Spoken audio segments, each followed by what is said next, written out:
Hello viewers, ಇವತ್ತು ನಿಮಗೆಲ್ಲ ಒಂದು ಸಿಂಪಲ್ ಆಗಿ ಟೇಸ್ಟಿಯಾಗಿರೋ ಚಿಕನ್ ಕಬಾಬ್ ತೋರಿಸ್ತಿದ್ದೀನಿ. ಬನ್ನಿ ಹೇಗೆ ಮಾಡೋದು ನೋಡೋಣ. ನಾನು 3/4 kg ಚಿಕನ್ ತೊಗೊಂಡಿದ್ದೀನಿ.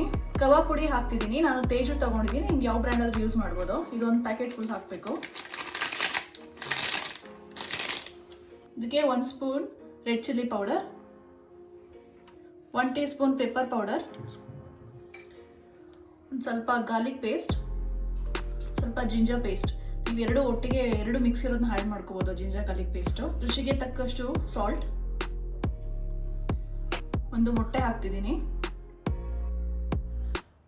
1 ಸ್ಪೂನಷ್ಟು ಚಿಕನ್ ಮಸಾಲ ಆ್ಯಡ್ ಮಾಡ್ತಿದ್ದೀನಿ. ಇದರಿಂದ ಟೇಸ್ಟ್ ಚೆನ್ನಾಗಿ ಬರುತ್ತೆ.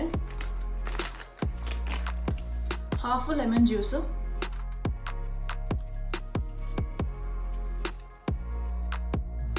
1 ಸ್ಪೂನಷ್ಟು ಕಾರ್ನ್ಫ್ಲೋರ್, 1 ಸ್ಪೂನ್ ಮೈದಾ. ಇದಕ್ಕೆ ನೀರೇನು ಹಾಕ್ಬಿಡಿ, ಹಾಗೆ ಮಿಕ್ಸ್ ಮಾಡಿ.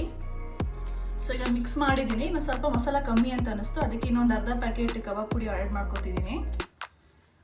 ಇದಕ್ಕೆ ಒಂದು ಸ್ವಲ್ಪ ಕರಿಬೇವಿನ ಸೊಪ್ಪು, ಇದು ಚೆನ್ನಾಗಿ ಫ್ಲೇವರ್ ಆ್ಯಡ್ ಮಾಡುತ್ತೆ, ಮಿಕ್ಸ್ ಮಾಡದೆ ಹಾಕ್ಕೊಳ್ಳಿ. ಈಗ ಇದನ್ನ ಮಿಕ್ಸ್ ಮಾಡ್ಕೋಬೇಕು. ಇದು ಸ್ವಲ್ಪ ಗಟ್ಟಿ ಅನಿಸಿದ್ರೆ ಇದಕ್ಕೆ ಒಂದು ಸ್ವಲ್ಪ ವಾಟರ್ ಆ್ಯಡ್ ಮಾಡಿಕೊಂಡು ಮಿಕ್ಸ್ ಮಾಡಿ ಇದನ್ನು 1 ಅವರ್ ಫ್ರಿಜ್ಜಲ್ಲಿ ಮ್ಯಾರಿನೇಟ್ ಆಗಿ ಬಿಡಬೇಕು. ಈಗ ಚಿಕನ್ ಮ್ಯಾರಿನೇಟ್ ಆಗಿದೆ, 1 ಅವರ್ ಮ್ಯಾರಿನೇಟ್ ಮಾಡೋಕ್ಕೆ ಬಿಟ್ಟಿದ್ದೆ ಫ್ರಿಜ್ಜಲ್ಲಿ. ಇವಾಗ ಚಿಕನ್ ಫ್ರೈ ಮಾಡ್ಕೊಳ್ಳೋಣ.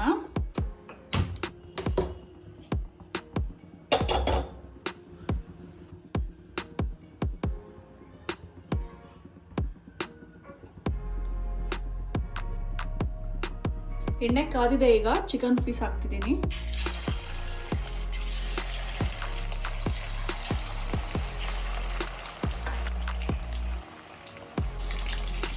ಚಿಕನ ಒಂದು ಸೈಡು ಮೀಡಿಯಮ್ ಫ್ಲೇಮಲ್ಲೇ ಒಂದು 2 ನಿಮಿಷ ಫ್ರೈ ಮಾಡ್ಕೊಳ್ಳಿ, ಮತ್ತು ಇನ್ನೊಂದು ಸೈಡ್ ಇನ್ನೊಂದು 2 ನಿಮಿಷ ಫ್ರೈ ಮಾಡ್ಕೊಳ್ಳಿ. ಜಾಸ್ತಿ ಫ್ಲೇಮ್ ಇಟ್ಕೋಬೇಡಿ, ಆಗ ಚಿಕನ್ ಒಳಗಡೆ ಬೆಂದಿರಲ್ಲ. ಇದನ್ನು ಸ್ವಲ್ಪ ಬೇಯಬೇಕು. ಆವಾಗ ಸ್ವಲ್ಪ ಸ್ಟಿರ್ ಮಾಡ್ಕೊಳ್ಳಿ, 2 ಕೈನೂ ಚೆನ್ನಾಗಿ ಬೇಯಿಸ್ಕೊಳ್ಳಿ.